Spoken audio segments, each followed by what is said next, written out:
지난 1년 동안 잘 지내셨죠? 그리스도 안에서 다시 1년 만에 만나게 되니까 너무 반갑습니다. 우리가 지난번에 새해 복 많이 받으십시오 했지만 이런 좋은 인사는 자꾸 해도 좋습니다. 새해 복 많이 받으십시오. 옆에 있는 분들하고 한번 나누겠습니다. 새해 복 많이 받으십시오.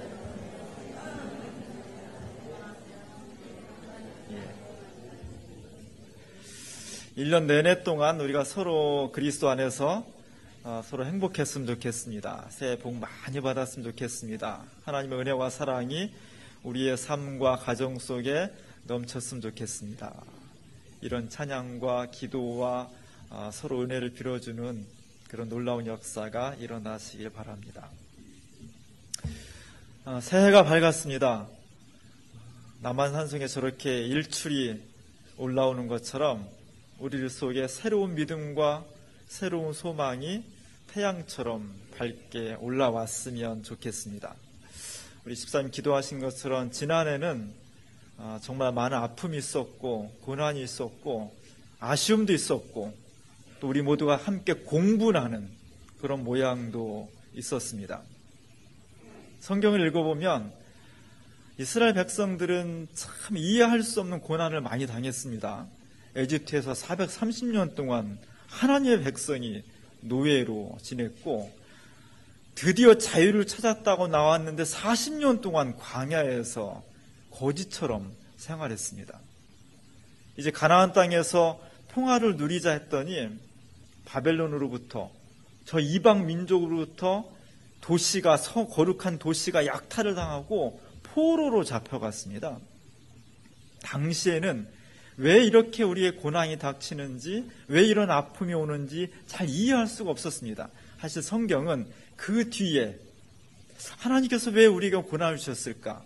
이런 아픔에 어떤 의미가 있는 것일까? 어떤 역사의 섭리가 있는 것일까를 기도하고 되뇌이고 고민하고 대화하고 토론하고 이렇게 하면서 나중에 시간이 지나고 나니까 그때 그 고통과 아쉬움 속에 이런 뜻이 있었구나 하는 것을 고백하고 기록해 놓은 것이 성경입니다. 저는 작년에 있었던 많은 아픔들과 고통들 지금은 사실 잘 이해할 수가 없습니다. 그러나 우리가 시간을 두고 많이 되새기고 기도하면서 언젠가는 하나님께서 우리에게 그때 이 아픔과 고통에 이런 거룩한 구원의 뜻이 있었구나 하는 것을 새롭게 느낄 때가 올 것 같습니다. 그때를 기다리면서 지금은 이해할 수 없지만 하나님의 사랑과 뜻을 믿고 확신하면서 나아갔으면 좋겠습니다. 2015년도를 하나님께 우리에게 허락해 주셨습니다. 당연하게 12월 30일이 지나면 1월 1일을 맞이하는 것 같지만 사실 곰곰이 생각해 보면 이것이 지극히 당연한 것은 아니라는 것을 우리가 느끼게 됩니다. 2015년을 저 사람은 당연히 나랑 같이 2015년을 맞이할 거야 라고 생각했던 지인들 중에 2015년을 똑같이 맞이하지 못하는 사람들이 있습니다. 연세가 많아서 자연스럽게 돌아가신 분도 있지만 정말 뜻하지 않게 생명을 잃은 우리의 지인들도 있습니다. 그렇게 보면 시간이 지난다고 해서 내게 2015년도가 당연하게 자연스럽게 주어지는 것은 아니로구나 하는 것을 느낄 수 있습니다. 하나님께서 우리에게 2015년도를 왜 주셨을까? 안 주실 수도 있는데 왜 우리가 허락하신 것일까? 그 속에 담긴 하나님의 목적과 뜻은 무엇일까를 잘 생각해 보는 것이 신앙인의 가장 중요한 자세일 것입니다. 제가 지난 11월 30일에 전 교인 수련회를 하면서 2015년도에 우리 주민교회 표어는 이렇게 정하겠습니다라고 말씀을 드렸습니다. 온전한 믿음으로 하나님께 나아가자.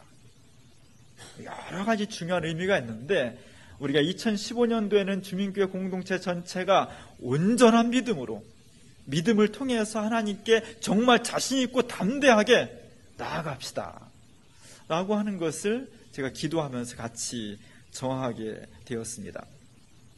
우리 교회가 40년은 이제 지났습니다. 새로운 역사를 펼쳐야 됩니다. 새롭게 우리가 마음을 잡고 믿음 속에서 하나님의 놀라우신 선교를 펼쳐가야 되는데, 그렇게 하기 위해서 가장 중요한 것은 무엇보다도 기초입니다. 기초. 건물이 높이 올라갈 때 인테리어도 중요하고 외곽도 중요하고 모든 것이 중요하지만, 높이 올라가고 웅비할수록 가장 중요한 것은 기초예요. 토대가 분명하지 않으면, 토대가 튼튼하지 않으면 그 위에 아무런 높이를 쌓고 치장을 하고 아름답게 해도 순간적으로 무너질 수밖에 없는 겁니다. 오늘 주민교회가 40년의 역사를 지나서 새로운 은총을 선포하고 행진한다는 것은, 그렇게 우리가 결단할수록 중요한 것은 다시 근원으로 돌아가는 것, 다시 기초를 든든히 세우는 것, 그 위에서 2015년도와 이후의 모든 역사가 펼쳐질 수 있는 겁니다. 그 기초가 바로 우리가 하나님 앞에 온전한 믿음으로 나아가자는 겁니다. 우리 히브리서 읽었죠? 히브리서는 누가 썼는지 모르겠어요. 근데 내용을 읽어보니까 상당히 유대 전통에 정통한 사람이 쓴 겁니다. 처음부터 유대인으로 태어났고 유대교에 열심히 있던 사람이 어느 날 예수를 믿고 기독교로 개종한 사람이에요. 그 사람이 지금 유대 전통, 유대 역사, 유대 지식, 유대 신앙의 관점에서 예수 그리스도를 받아들이고 그 신앙을 가지고 지금 어떤 사람들한테 기독교 진리의 핵심은 이런 겁니다라고 교리서 비슷하게 쓴 겁니다. 이 글을 받아드는 독자들은 어떤 사람들이냐? 거꾸로 유대인이 아닌 사람들, 유대 역사와 전통과 관습에 익숙하지 않은 사람들, 그런데 예수를 믿은 사람들, 헬라의 문화에 더 익숙한 사람들, 이런 사람들한테 지금 예수 그리스도가 유대 전통에서 어떻게 태어났고 어떻게 해석되어질 수 있는지라고 기독교의 진리를 선언을 한 것이었습니다. 사실 이 당시에는 그 전까지 여러 가지 교회가 핍박을 받았어요. 정치적으로 핍박을 받았고, 사회적으로 공격을 받았고, 도덕적으로, 윤리적으로 공격을 받았습니다. 여기에 대해 초대교회 우리 신앙의 선조들은 그런 핍박에 대해서 인내하고 감내하면서 열심히 변증을 했어요. 기독교 진리는 바로 이런 것입니다. 사회적으로 이렇고, 정치적으로 이렇고, 경제적으로 이렇고, 우리의 신앙은 이런 것입니다. 이런 변증이 있었기 때문에 기독교가 존재할 수 있었던 겁니다. 굉장히 중요한 것입니다. 오늘 히브리서를 쓰는 이 당시에는 그런 외부의 탄압은 상당히 많이 줄어들었어요. 대신에 내부적으로 기독교는 이런 거야, 내가 만난 예수는 이런 분이야, 이런 이설들이 굉장히 많이 나오게 되었습니다. 거기에 대해서 초대교회의 선각적인 지도자들이 처음에 예수 믿는 것은 그냥 단순히 모여서 찬양하고 기억하고 성례전하고 이런 것이 다였는데 그것만 가지고는 안 되겠더라 하고서 나름대로 기독교의 이론을 체계화시키면서 신학이 나타난 겁니다. 처음에는 정경이 없었습니다. 수많은 책들이 막 생겼는데 그 중에는 진짜 복음도 있고 거짓된 복음도 있었어요. 그거 다 가려가지고 이건 정말 하나님의 말씀이라고 정해서 성경이 나온 겁니다. 이 성경을 정경이라고 해요. 영어로는 캐논이라고 합니다. 기준이란 뜻이에요. 수많은 예수에 대한 이야기가 있는데 그 중에서 진짜 여기에 나오는 66권이 다른 것을 평가할 수 있는 기준이 된다는 겁니다. 이런 것들을 만들어내면서 오늘날과 같은 기독교의 체계와 전통과 관습이 생겨난 겁니다. 대단히 중요한 거예요. 우리가 예수를 믿는다는 것은 이 전통을 수용한다는 거예요. 내가 이 교리를 만드는데 2000년 전에 직접 관여하거나 직접 본 것은 아니지만 2000년 동안 내려온 이 고백, 이 신앙, 이 관습, 이 전통을 내가 가만히 생각해 보니까 옳더라. 내가 그 믿음을 받아들이겠다는 겁니다. 그리고 그 말씀에, 그 전통에 내 인생 전체를 투여하겠습니다라고 결단하는 사람들이 상징적으로 받는 예식이 세례예요. 그래서 세례는 상당히 중요한 겁니다. 초대교회에 있어서 세례는 이 사람이 정말 예수 공동체에 공식적으로 속했다는 표시예요. 예수님도 세례를 받았죠. 그 전통에 따라서. 오늘 우리 교회도 세례 교인이 있고 세례 받지 않은 교인이 있습니다. 모든 사람은 교인이에요. 세례를 받지 않은 분들도 교회에 나올 수 있습니다. 근데 공식적으로 내가 예수 그리스도를 믿고 그 전통을 수용한다는 의식을 갖춘 사람을 정회원으로 치는 거예요. 교회의 정회원. 그래서 1년에 한 번씩 공동의회를 하죠. 다음 주에 공동회의를 합니다.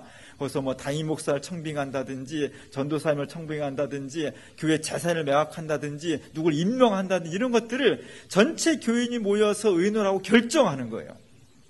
그 권한과 책임을 적어도 세례를 받은 사람한테 주는 것이고, 교회는 다니지만 나는 아직 그 전통을 진심으로 수용하긴 조금 모자랍니다. 그런 분은 교인이지만 그냥 입교인이라고 해요. 사회로 보면 주은회원 정도로 되는 겁니다. 세례는 바로 이렇게 2000년 동안 내려온 신앙의 전통을 내가 인격적으로 수용하고 나도 함께 그 신앙에 고백하겠습니다 하는 것이 전통이었습니다. 그 2000년 동안 내려온 초대교회 교인들이 또 히브리서가 강력히 주장하는 신앙의 기초는 뭐냐? 수많은 신앙의 내용들이 있는데 그걸 한마디로 딱 줄이면 뭐냐? 그거는 바로 예수 그리스도란 말입니다. 예수라는 한 인간, 2000년 전에 갈릴리에 살았던 그 사람 속에서 하나님이 임재하셨다는 것을 고백하는 겁니다. 예수를 메시아로 고백하는 겁니다. 그 메시아 속에서 내가 구원을 받을 수 있다고 증언하는 겁니다. 기독교의 진리는 여러 가지 말할 수 있는데 그냥 딱 잘라서 말하면 그런 거예요. 첫 번째로 인간은 모두가 하나님 앞에서 죄인이라는 거예요. 좀 더한 사람도 있고 못한 사람도 있는데 모두가 다 우리가 아무리 도덕을 쌓고 수련을 쌓아도 인간은 하나님 앞에서 죄인이다. 그 첫 번째 진리입니다. 두 번째는 죄를 지은 사람은 하나님 앞에서 죄의 대가를 받을 수밖에 없고 심판을 받아야 되는데 그 결과는 죽음이라는 겁니다. 그래서 우리는 모두가 하나님 앞에서 죄인이며 죽을 수밖에 없는 존재입니다 하는 것이 우리의 고백이에요. 세 번째는 죄인인 인간은 하나님 앞에 담대히 나아갈 수가 없다는 겁니다. 직접 나아갈 수가 없어요. 그래서 예수님이 이전에 모든 사람들은 다 성전에 와도 성소에 들어갈 수가 없었습니다. 여러분들 같은 예배 드리면 저 바깥에서 예배 드리는 거예요. 오직 여기는 대제사장만 들어오는 거예요. 우리는 모두 죄인이기 때문에 하나님 앞에 직접 나아갈 수가 없는 존재였다는 것. 그것이 우리의 고백이에요. 네 번째는 하나님은 이러한 죄인을 구원하기 위해서 하나님의 아들 예수 그리스도를 이 땅에 보내셨다는 겁니다. 보내서 호의호식하고 권력을 누린 것이 아니라 우리의 죄를 대신해서 희생 제물이 되었다는 것, 십자가 달려 죽게 하셨다는 겁니다. 이 죽음을 통해서 우리가 하나님 앞에 나아갈 수 있게 되었다는 거예요. 전에는 나아갈 수가 없었는데 예수 그리스도의 십자가 죽음을 통해서 우리가 담대히 나아갈 수 있는 자격을 얻게 되었다는 겁니다. 다섯 번째는 하나님께서 이 예수를 죽음에 머물지 않게 하시고 다시 부활하게 하셨다는 거예요. 기독교 복음은 한쪽은 십자가 죽음, 한쪽은 그 죽음을 꿰뚫고 일어나는 새로운 부활과 생명, 이것이 기독교 복음의 두 가지 기둥입니다. 여섯 번째는 이러한 예수 그리스도의 십자가와 부활을 믿고 고백하는 모든 사람들에게 원래는 구원받을 수 없는 존재였지만 하나님께서 우리를 구원하셔서 영원한 생명을 허락하셨다는 겁니다. 그래서 우리는 주님 앞에 올 때마다 그 은총 하나로 감사하는 거예요. 일곱 번째는 이렇게 구원과 은혜를 받은 그리스도인들은 스스로 죄악과 욕심과 탐욕에 빠지지 않고 세계를 새롭게 만들 수 있는 역할에 투신하게 된다는 거예요. 모든 그리스도인들은 예수 그리스도의 은혜를 받고 고백하는 순간 인간의 탐욕, 죄에 더 이상 빠지지 않고 하나님의 자녀로서 주님이 하셨던 그 일에 최선을 다하게 된다는 겁니다. 마지막으로 여덟 번째는 교회란 뭐냐? 바로 이렇게 예수 그리스도를 메시아로 고백하는 사람들이 모여서 어렵지만 서로 고난 속에서 기뻐하고 감사하고 위로하고 사랑하고 소망을 갖는 공동체예요. 이 신앙을 통해서 인간 내면을 치유하고 사회 역사의 구조 모든 곳곳에 그리스도의 복음을 확산시키고 증언시켜 나가는 것이 교회의 존재 이유가 된다는 겁니다. 우리 주민교회가 이 기본 위에 든든히 섰으면 좋겠습니다. 우리 주민교회가 이 믿음을 가지고 하나님 앞에 확실히 나갔으면 좋겠습니다. 예수는 그리스도입니다. 이것이 초대교회가 목숨을 걸고 지켰던, 이것 때문에 얼마나 많은 사람이 죽었는지, 우리가 지금 믿고 있고 전달하고 받고 있는 복음이라고 하는 것은 편안한 상태에서 만들어지고 전승된 것이 아니라 그 곳곳마다, 그 구절구절마다 2000년 동안의 피와 죽음과 고문이 있다는 것을, 그래서 우리의 복음 너무나 소중하고 감사하다는 것을 다시 되새겨야 할 것입니다. 그리스도의 죽음은 그분이 죄가 있어서가 아니라 우리의 죄를 대신 지고 죽으신 것입니다. 그 죽음을 통해서 하나님과 우리를 가로막고 있었던 휘장이 갈라졌다는 거예요. 그의 육체를 통해서 그 길을, 단절되었던 길을 새롭게 만들어냈다는 겁니다. 지금부터 딱 400년 전에 오늘 제가 주부에 쓸은 루벤스라는 화가가 예수 그리스도가 십자가에서 내려지는 장면을 그렸습니다. 사람 시신은 굉장히 무겁습니다. 왜냐하면 늘어지니까. 예수님이 아무리 말랐다고 해도 건장한 남성이었는데 십자가 죽어서 내려지고 있는 겁니다. 여러 사람이 달러부터 지금 예수님 십자가를 끌어내리고 있습니다. 시신을. 오른쪽 맨 위에 있는 사람은 사다리 타고 올라가서 얼마나 무거운지 막 이빨을 가지고 천을 지금 지탱하고 있죠. 그 밑에 있는 남자는, 사다리 중간에 있는 남자는 니고데모예요. 그리고 그 아래에 있는 빨간 옷을 입은 중간에 있는 사람은 사도 요한입니다. 이 사람들이 예수님의 시신을 붙잡고 있고, 왼편 사다리 중간에 있는 사람은 아리마대 요셉이에요. 예수님의 십자가를 대신 지고 걸어갔던 사람. 그리고 그 바로 밑에 있는 여성은 어머니 마리아고, 그가 안타깝게 예수님의 시신에 손을 뻗고 있고, 그 밑에 무릎 꿇고 예수님의 발을 만지고 있는 사람은 막달라 마리아입니다. 그리고 그 옆에 화면 쪽으로 얼굴을 돌리고 있는 여성은 예수님의 무덤을 찾아갔던 또 다른 마리아. 이들이 지금 예수님의 시신을 끌어내리고 있습니다. 예수님은 팔이 이미 꺾여 있고 손과 발과 옆구리에 진한 상처가 피로 그대로 남아있고, 예수님의 고개는 떨궈져 있으며 예수님의 한눈은 이미 감겨져 있습니다. 그리고 한눈은 이미 눈동자가 허옇게 돌아가 있습니다. 우리가 받은 구원의 은총이라고 하는 것은, 우리가 하나님 앞에 담대하게 나갈 수 있다는 것은, 죄인임에도 불구하고 예수 그리스도 앞에 설 수 있다는 것은, 이렇게 예수 그리스도의 저 고통, 그리고 그를 사랑하는 많은 사람들의 같은 연민과 아픔 속에서 이루어진 은총이라는 겁니다. 우리가 이것을 잊어버리지 않아야 돼요. 바로 예수 그리스도가 십자가를 지고 희생 제물이 되었기 때문에 오늘 우리가 하나님 앞에서 죄인임에도 불구하고 주님을 찬양하며 하나님 앞에 당당히 설 수 있는 의인이 되었다는 것, 이것이 기독교 복음의 가장 중요한 거예요. 우리가 이 은총을 받은 사람은 하나님 앞에 내 삶 전체를 드릴 수 있고 내 인격 깊은 곳으로 주님을 영접할 수가 있는 것입니다. 이것이 온전한 믿음이에요.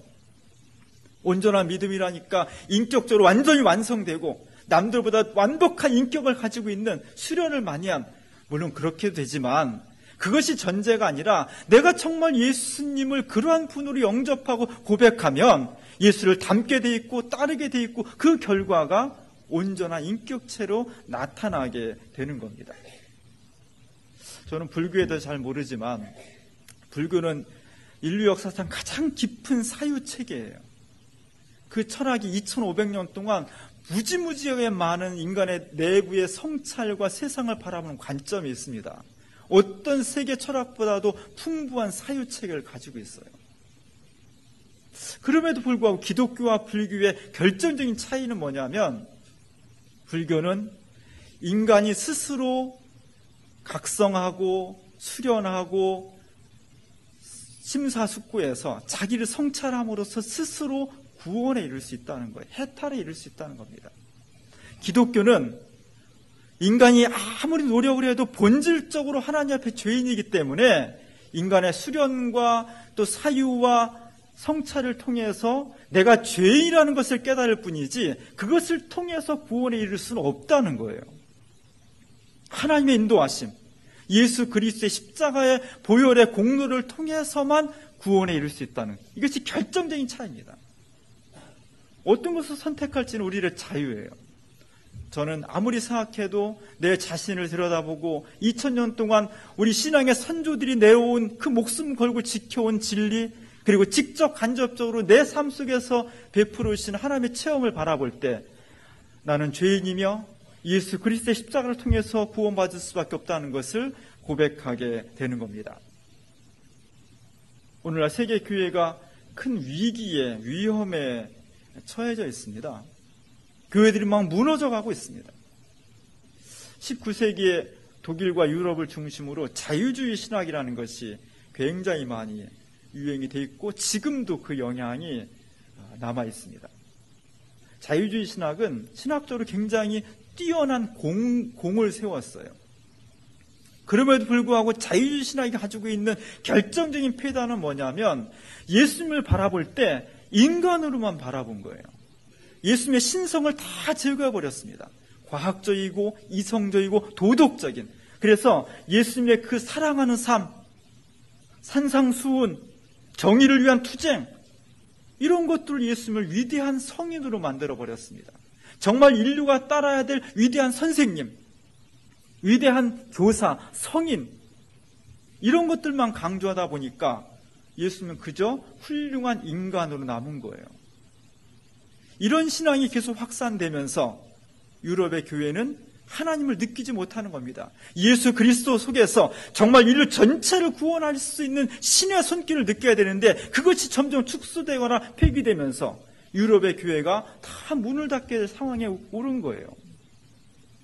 제가 2010년도에 독일에 출장 갔다가 다 끝나고 함부르크를 혼자 우리나라 KTX를 타고 여행을 갔어요.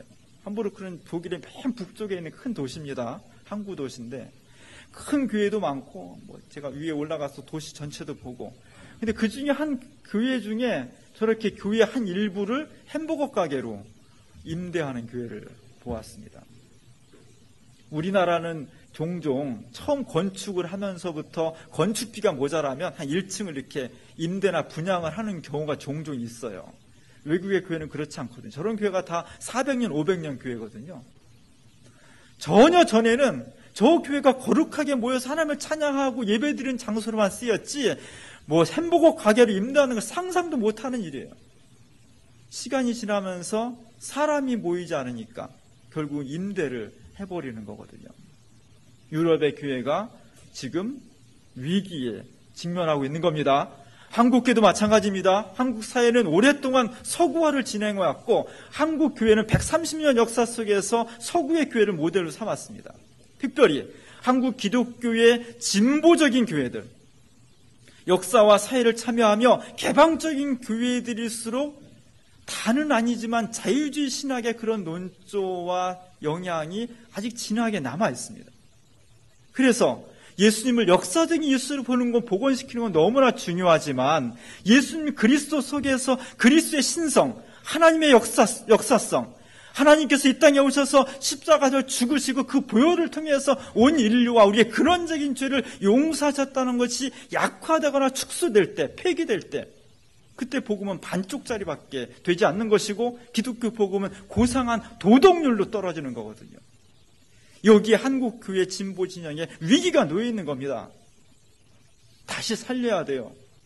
우리가 원하는 것은 우리가 개인을 새롭게 하고 역사를 새롭게 하고 사회를 변혁시켜 나가는 데 있어서 예수 그리스도의 십자가와 부활의 신앙, 그 온전한 믿음 가운데 굳건히 서서 그 믿음으로, 그 역사로 우리를 새롭게 하고 사회를 변혁시키고 새로운 세상을 만들어가는 것이 기독교 복음의 요체가 되는 겁니다.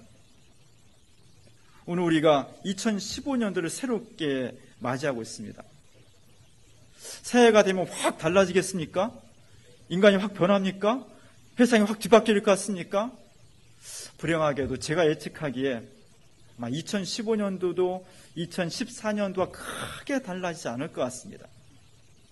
빈부격차는 심해질 것이고 물질 숭배는 더 심화될 것이고 권력자들의 횡포, 가진 사람들의 횡포, 책임질 사람들이 책임지지 않는 무책임한 사회, 인간의 탐욕, 죄악, 위선, 이런 것들은 크게 달라지지 않을 것입니다. 이런 상황일수록 교회가 중요한 거예요. 이런 상황일수록 정말 예수 그리스도의 십자가와 부활을 통해서 새로운 인생, 새로운 역사, 새로운 사회를 만들고자 하는 교회의 결단과 새로운 역사가 중요한 겁니다. 거기에 주민교회 역사가 중요한 겁니다. 우리가 정말 그리스도를 우리 주님으로 모셔드리면서 어떤 삶을 지향할 것인지, 어떤 교회를 지향할 것인지, 2015년 한 해 동안 주어진 이 시간 속에서 우리가 무엇을 향해서 나아갈 것인지, 수많은 사람들과 교회들이 물질을 지향합니다. 편리함을 지향합니다. 풍요로운 삶을 살면 내가 행복해질 수 있을 것 같고 영생을 얻을 것이라고 착각합니다. 그러나 신앙은 주님 우리에게 보여주신 것은 그것이 무가치한 것은 아니지만 그것으로서 절대로 구원에 이를 수 없다는 것. 인류의 역사가 태초부터 지금까지 그 싸움이에요. 물질과 쾌락과 풍요 속에서 우리가 행복할 수 있고 구원에 이를 수 있다는 아주 강력한 세속주의. 거기에 맞서서 연약하지만 예수 그리스도가 우리가 보여준 것은 십자가를 죽지만 그것이 아니라 하나님의 은총을 통해서 하나님의 말씀과 그리스도의 희생과 헌신을 통한 그 삶 속에서 새로운 인생과 역사가 출발할 수 있다는 것. 우리가 주장하고 고백하고 싸워야 될 것은 바로 이것입니다. 이 믿음, 이것이 우리를 온전하게 하고 이 믿음을 통해서 우리가 새로워질 수 있고 새로운 세계를 건설할 수 있는 출발점이 만들어지는 것입니다. 하나님께서 우리에게 2015년도를 주셨습니다. 우리 모두 행복했으면 좋겠습니다. 건강하시고 돈도 많이 버세요. 그리고 가정도 평안하고 다 좋습니다. 그 모든 것이 하나님과 무관한 것이 아니라 그 모든 기초의 바탕에 하나님의 역사하심, 예수 그리스도의 십자가와 부활이 그 속에 든든히 자리 잡고 있어서 그 안에서 내 개인과 가정과 일터와 사회가 굳건히 연결될 수 있는 그것이 바로 온전한 믿음으로 나아가는 출발점이 되는 것입니다. 2015년 첫 주일부터 우리가 이 신앙 위에 굳건히 서서 그리스도의 구원의 은총이 우리의 삶 속에 충만할 수 있기를 주님의 이름으로 간절히 축원합니다.